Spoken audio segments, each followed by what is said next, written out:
It's a test of whether Andy Burnham can govern as Andy Burnham, or whether he's about to discover there's no such thing as the Mayor of Britain. Welcome to the State of It, the political podcast from The Times and The Sunday Times. I'm Stephen Swinford, the political editor at The Times. I'm Patrick Maguire, chief political commentator for The Times. I'm Lara Spirit, deputy political editor of The Sunday Times. This week, we are going to talk about the early release scheme where Andy Burnham is effectively taking a stand in the first major test of his will as Prime Minister. He wants to block the release of the killers of PC Andrew Harper, and he's going to do everything he can, despite officials telling him you can't do it. He says, I'm doing it. So this will be a major test. And then we're going to talk about the Clacton by-election, which is coming on Thursday. We have obviously the result on Friday, which Farage is going to use as a moment to kind of frame his people versus the establishment narrative. But look, let's start with the early release scheme and where we are on that, because it has been reporting on it. I've been reporting on it for 2 days now. Totally chaotic. We've got departments that are totally at odds with each other. We've got positions from Downing Street that are very publicly shifted and changed. We've ended up in a position where Andy Burnham has decided to draw a line and say they will not be released effectively. These killers of PC Andrew Harper will not be released early. And that is the position he's taken now. And he's taken that publicly. Yeah, indeed. And he staked his personal credibility on that issue. I mean, I wrote in The Times on Friday that I think it is the big first test case for Burnhamism. And what do I mean by that? It is the first major collision of style and substance. And we're about to see, in the words of a former aide to Keir Starmer, who I was speaking to last week, whether the vibes can trump the reality. Now, what do we mean by that? Well, Andy Burnham has made a virtue of trying to have a transparent conversation with the public and showing his working in the hope that he might be given credit, even if the answer is something that the public don't like. So the premise here has been to say, I share your moral outrage. It is ridiculous and outrageous that these people should be released. I'm going to try and do everything I can to stop them. And at the end of last week, the position was, I tried, but it ain't going to work for these reasons. But you can see I care. It's a demonstrative, as I said, transparent sort of style, trying to lead the public through it. But when the subject matter is so heinous and so outrageous and so unpopular, when we're talking about, as another government source said to me, literal criminals, are people still willing to swallow that? That is the question. And it is still a little bit too early to tell, but that is very much the strategy here. That collision of style and substance, which will win out. And by the way, the fact that Andy Burnham has come back now and said PC Harper's killers definitely will not get out suggests that he is aware that the substance here may well be too toxic to try and win too much credit with the style. I mean, the big question here, Laura, is the how. You were ahead of this. On Sunday, you wrote a piece about one thing they were looking at, but it's really difficult actually to secure this carve-out, isn't it? Well, there's loads of different things that various people have suggested in recent days. And when you speak to people inside the Ministry of Justice, I think they are pretty sceptical about the idea that any of this can work. There was this big question, I think the one that was kind of guiding our thinking towards the end of last week was, is it possible to carve out an exemption that is anything other than everyone that has been convicted of manslaughter cases? And there's a separate part of this, which is, a lot of people saying, well, why can't you just do it for a manslaughter case if you're convicted of killing an emergency worker? Well, actually, Harper's Law was passed after this case. So, I mean, these killers weren't even convicted of that. They were convicted of manslaughter offences. So it is really, really hard. I mean, Stuart Blake suggesting to me that you have different degrees of culpability when you're sentenced for manslaughter. Could you just have the kind of top two tiers of that? Actually, it's very hard because not everybody is given a culpability sentence. So actually, I don't think the Ministry of Justice think that that's possible. And I think this just speaks to the wider problem that Burnham has had, which is, on the one hand, you'll speak to people close to Burnham, one of them saying to me, Andy has a really strong public conscience test. He is keenly aware and prides himself on having his finger on the pulse of the nation. And reading the papers last week, even just with a cursory glance, you would have been aware of what the broad consensus on this issue was, which was a general sense of outrage around the fact that these two killers were set to be released. And they were also saying, he is reviewing advice from the Ministry of Justice on this particular topic. And as soon as I heard that, I thought, he just won't go through with this. There's just no way that he will allow these killers to be released, because it just does not chime with what we've seen with him so far, which is someone who really prides himself on getting public opinion right and being on the right side of it. On the other hand, you're speaking to officials who are basically pointing out every single thing that they think would be impossible in making further exemptions of the scheme, and making it quite clear that actually there has been, as we saw at the beginning of last week with that opinion piece that Andy Burnham wrote in The Telegraph, already lines drawn in the sand about where the government would land on this. You had Andy Burnham say, I wish I'd gone further. But essentially, I couldn't do that. I've stretched the scheme to the very limits. Like, this is basically where we are. And we know that the Ministry of Justice was warning that without the scheme, you'd be running out of spaces by November. That is really soon. They've already pushed this to October from September. So it really is extremely difficult. And although it's unsurprising to have seen what we've seen from Andy Burnham this morning, it is still very, very hard to work out exactly how they're going to make this work. I mean, it has been bewildering to report on. It has moved a lot. So if I just rewind a little bit to 10 days ago. So 10 days ago, it's the weekend and Burnham was about to go on holiday, but he was presented with the invidious choice of what to do about early release. And we are told that he was presented with three things. The first was you could block the early release of all people who are serving jail sentences of 10 years.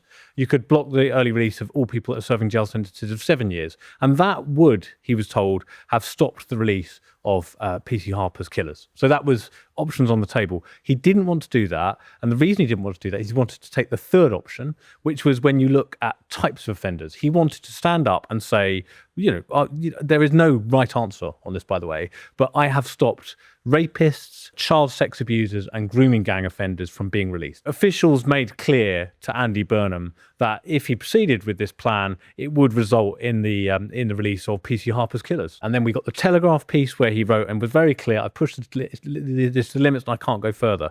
And then the coverage kept coming, and he was on holiday at the time.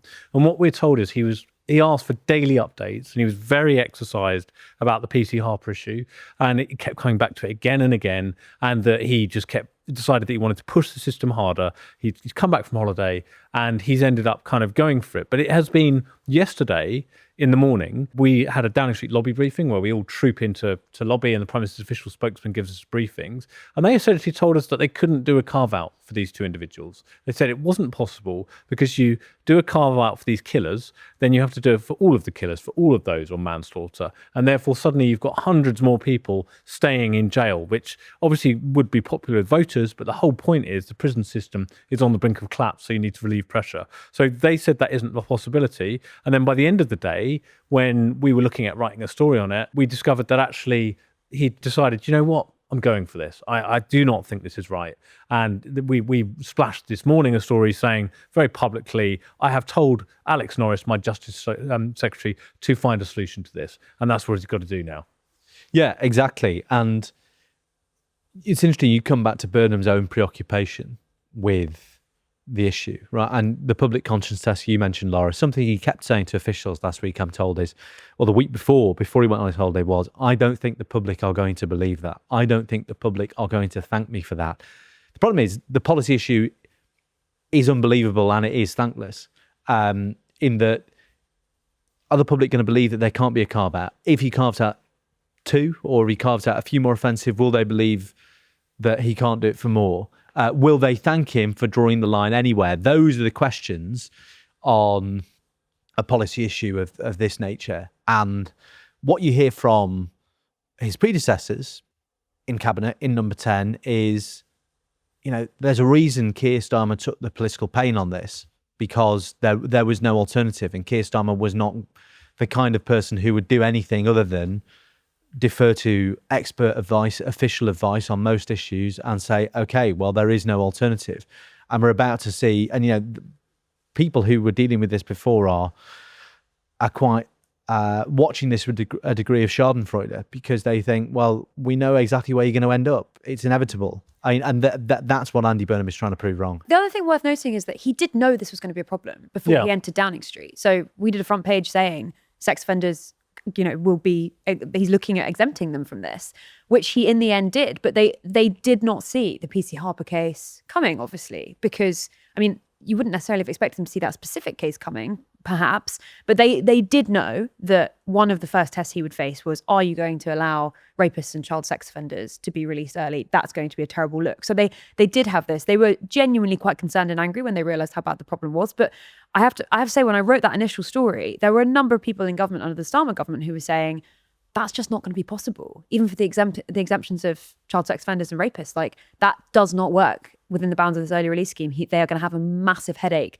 with making this work. There were some pretty mad options on resolving this as well that they were considered impractical. One of them involved turning a former holiday camp into a prison, but there was concern that they couldn't get that done in time and it would cost a lot of money. The other was converting MOD housing into prisons. If this sounds vaguely familiar, it's because we've had these same discussions about asylum seekers and where to house them. But that is a sign of the kind of more radical, fringy options that were being considered and were just dismissed out of hand because they need to free up places now. Yeah, and I mean, Andy Burnham this morning talking about looking at freeing up some of those women's prison places. But I think, Steve, we've spoken about this. I think there is only one women's prison, Bronzefield, if I'm correct, in which actually you have the capacity to hold these kinds of male offenders. It's not necessarily seen as a massively fantastic solution for this in particular, even though it's been a good opportunity, I think, for campaigners to point out why a number of the women in these women prisons shouldn't necessarily be there and why there is a broader problem with that estate.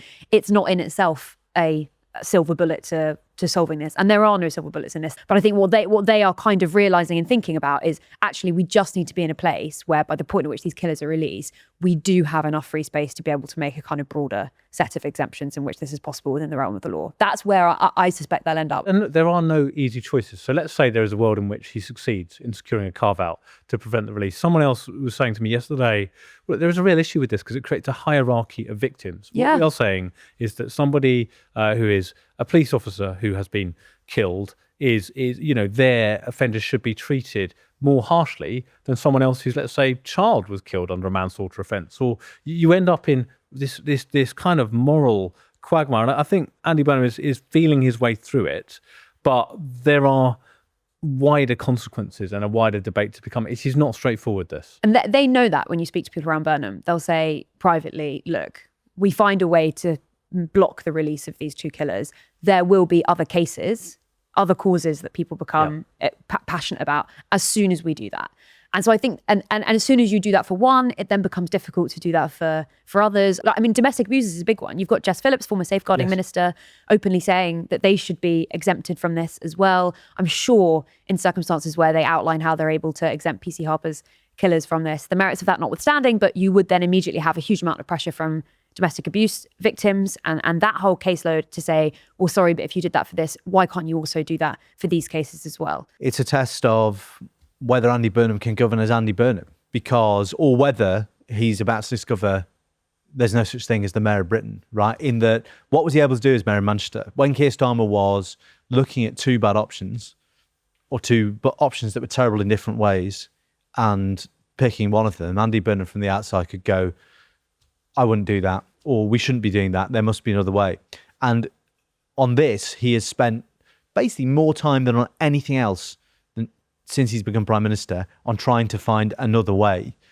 And he has, to a limited extent, he's trying to find another way on PC Harper's killers. But what happens when there is no other way? We've not actually seen this Prime Minister deal with a situation where he is forced by events to take a course of action he didn't like or that he can't put a positive spin on. And we're getting close to the territory now where he might just have to admit defeat and say, look, there is no more I can do. It's also a quite ominous preview of the budget process, I think, because, when this is about people's money, the political pain, I think, will be exponentially greater, despite how emotive and outrageous a lot of the substance here is. It's just also just worth reflecting on a little bit inside Whitehall. So the Prime Minister's narrative at the moment, I am taking on officials. Officials said no, I don't think that's good enough. I'm going to overrule that and change it. The Ministry of Justice is incredibly bruised by what is happening here. They're basically experiencing the wrath of a Prime Minister, an angry new Prime Minister. And from what I'm told is, look, their position is, we didn't say nothing is impossible. We said you can do these things, but there are downsides. And for each of these solutions, there are downsides. We presented you with policy options and the risks involved, and that is our job. And the feeling that has led to kind of a degree of ill will on the side of the Ministry of Justice, which is frankly, feels pretty bruised by what's happened. But more broadly, for kind of how it looks to the public, I guess, Prime Minister taking on officials that are naysayers to force through a measure that will prevent the release of some really awful criminals is probably quite a good fight at this point in time for Andy Burnham. It's how that unravels over time. Right, shall we head to the interval? And when we get back, we're going to talk about Nigel Farage, Clacton, and his finances and where we go from here. Welcome back to State of It, the political podcast from the Times and the Sunday Times. We want to talk to you about Nigel Farage. So we have a by-election on Thursday, which on one level you could argue is completely pointless. Nigel Farage will beat inevitably a man who wears a bin on his head. He's forecast to get 70 to 75% of the vote. Count Binface is somewhere on about 20% of the vote. And you might think this entire thing is a waste of time. But I think what we would probably say to that is there are broader politics at play here. And we're going to see that on Friday. Patrick, do you want to just kick us off on what the narrative's going to be? Yeah, look, I think it's a really important moment in the history of reform. It's the beginning of a new phase in reforms politics in terms of how it relates to Parliament, the media, and its voters, and also the rest of the right. So what will Nigel Farage say in his declaration speech on Friday when he begins what I'm told is going to be a big blitz of campaigning after this? It will be that he has been vindicated, that the other parties have abandoned Clacton, crucially the Tories. And if you speak to reform strategists, they'll say, he has spent 6 weeks away from Westminster. He's been in Clacton. He's been surrounded by, to a large extent, people who are affirming him, saying he's great, telling him not to let the bastards grind him down. And on a more operational level, what have reform now got? They have got a wealth of data about all of their voters in Clacton.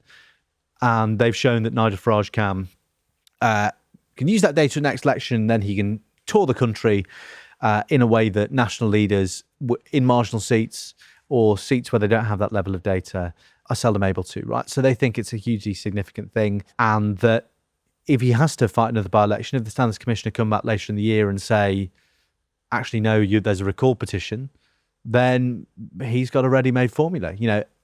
I told you when you voted me in last August, they were going to try this again, send them another message. So, yeah, look, the consensus view of the other parties was, like Nigel Farage is arguing with a man with a bin in his head. Isn't this funny? I think actually reform are coming out of this, and put aside the question of their national polling, just think about what this has done to Farage's morale. Before he called this by-election, he was ground down by all the coverage. He was getting sick of answering questions about everything all the time, felt like he was being slapped about. This has re-energized him. And actually, if you speak to people who are close to him, they say he's now sort of pretty nonchalant about all this because he's now in his head established the formula for dealing with it, which is just appeal to the people of Clacton and go over their heads and just ignore and deny and straight bat these questions. He was asked about George Cottrell, about whom there have been many stories in the Sunday Times, at a press conference earlier this week.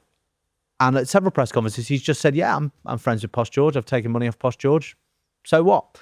And it's that sort of approach you're now seeing from him, which is pretty confounding.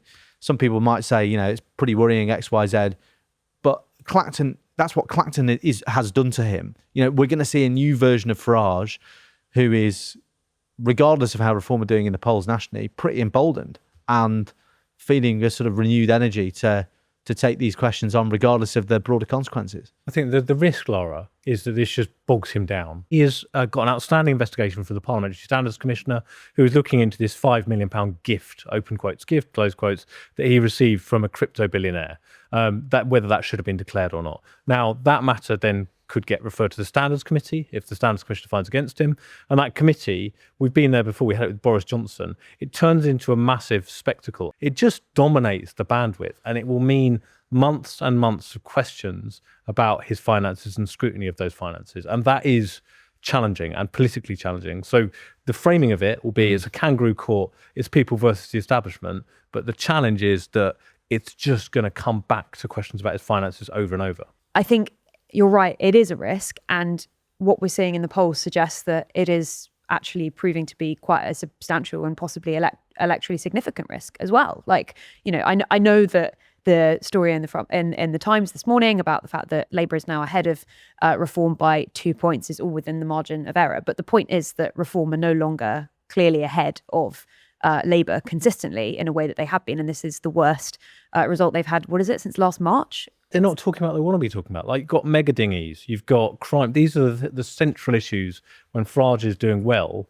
that he talks Yeah, I mean, about. and I mean, one of the crucial examples of this, I think, as well, is high streets. So you've got Andy Burnham making these announcements on high streets today, which do resemble quite significantly, I think it's fair to say, some of the initiatives that we saw under Keir Starmer. Uncannily. But this is an issue that Farage, that Richard Tice, that Zia Youssef have seized with open arms for a seriously long time, the high street. They're obsessed with the politics of home, this idea that the high street is really crucial. They've had a number of different announcements on this. Farage's videos on this have been among his most successful ever. Yep. This should be a week in which, Farage wants to be talking aggressively about the high street, only the high street, you would think, and could make serious headway and really mount some quite significant attacks on the Labour plans for these in a way that probably won't happen, because basically we're focusing on this by-election instead. Now, I know he has been talking about these issues on the by-election campaign as well, and I don't want to distract from that. I'm sure that's definitely been the case, and we've seen that. But even so, you're right that it is worth considering the kinds of things that they're not able to fully focus on, because of course they've got this big question hanging over them. I think it's worth dwelling on the Boris Johnson comparison just briefly. There are big differences, because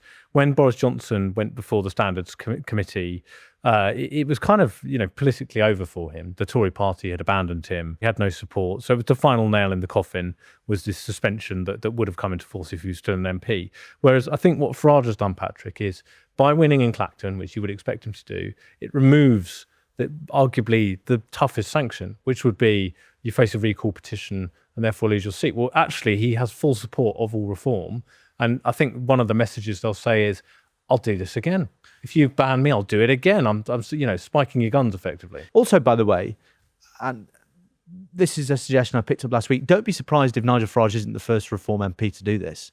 If this if other Reform MPs face accusations or investigations, he's given them the playbook. It's a bit like when every Ulster Unionist MP resigned over the Anglo-Irish Agreement in 1986, right? It's that sort of playbook. You resign on an issue of principle, then fight your seat again. Well, maybe this isn't an issue of principle, but you can.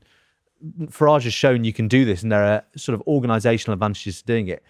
None of this is to say, it's amazing for Reform's national representation, or it's exactly what they should be doing.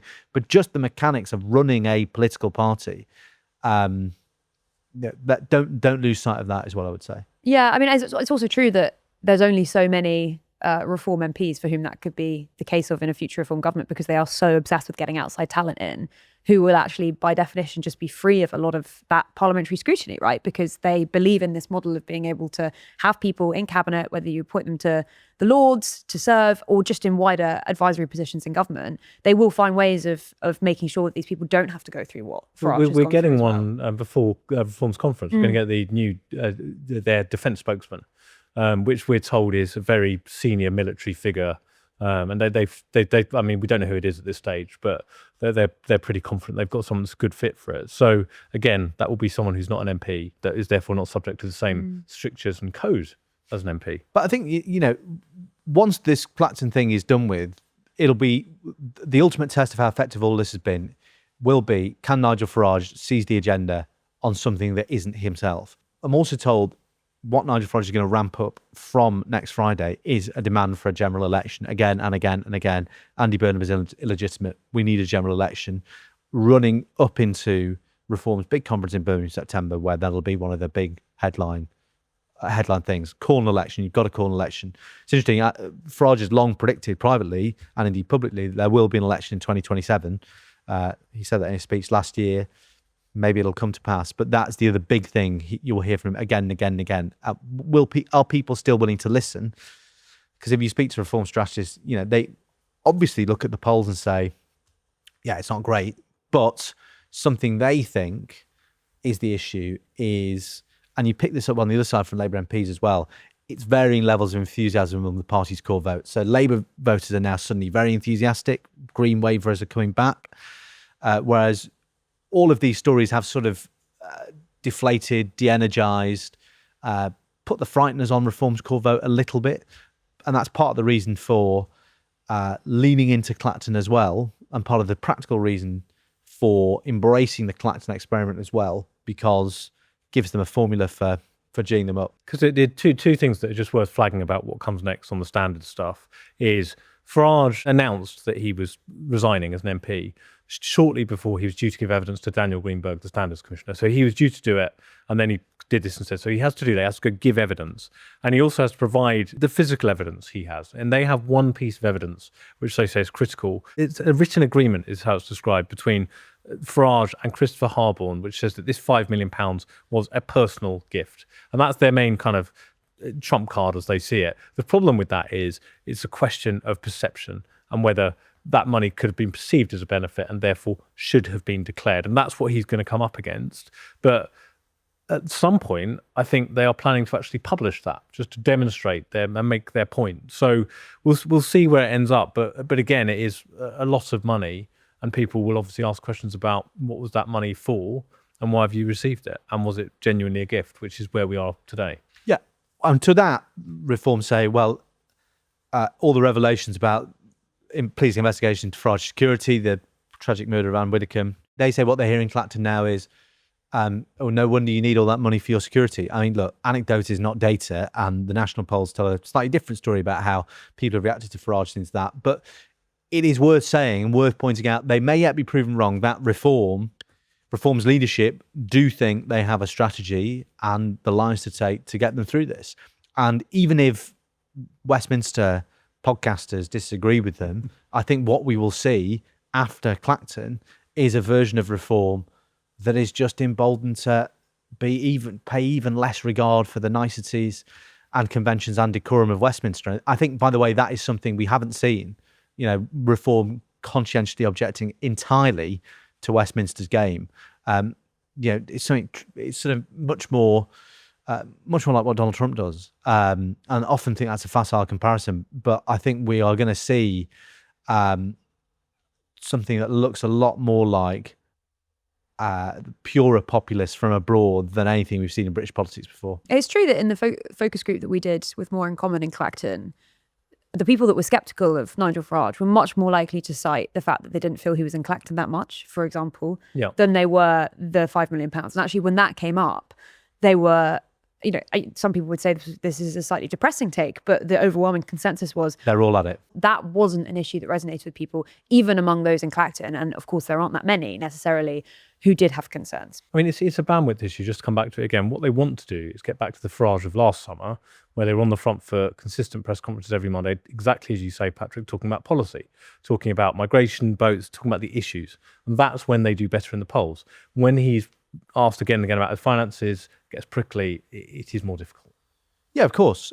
And that's why Clacton has been, I think, regardless of what happens, I think it's been a restorative experience for Farage personally. Someone put it to me the other day, he's got a tan and he's losing weight. And hasn't had to answer any hostile questions for a while. Now that you may say, that if only every leader could be so lucky, and he'll face the questions again quite soon. But I think it's done something quite significant to his state of mind and mentality, and sort of convinced him to approach what comes next in a different way. And we'll see how effective that is. Okay, so we're now going to read out, as is a legal requirement, the names of all the candidates competing. It's the highlight of the show, Lara. Sorry, sound more enthusiastic. Did that sound really... Exactly.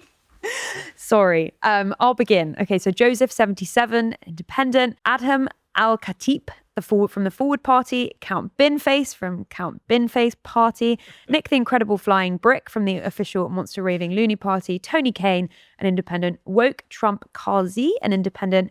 William Stewart James Clouston from the Social Democratic Party, Rhys Cowan, an independent, Glenn Charles Cummings, an independent, Martin Davies from the Freedom Alliance, Real People, Real Alternative, Andy Earlham, an independent, Nigel Farage Reform UK, and I'll pass over to Steve. Atia Fard, an independent, Lawrence Fox of the Reclaim Party, Tony Francis, an independent, Robin Green, an independent, Abby Hookway, an independent, Howling Lord Hope of the official Monster Raving Loony Party, yes, their second candidate, Stephen Richard Ingram, an independent, Amy Morris, an independent, Derek Norbert Morris, an independent, Michael Noel O'Keefe, an independent, Martin O'Brien, an independent, and Nick Pellis, an independent. Patrick, over to you. Ketan Kumar Pipalaya, UK Voice Safer and Stronger UK. Daniel Pocock, independent. James Ransley, Consensus Party candidate. Jerry Smith, independent. Kai Stevens, British Democrats. John Stevens, Rejoin EU. Baron von Thunderclap, the official Monster Raving Loony Party.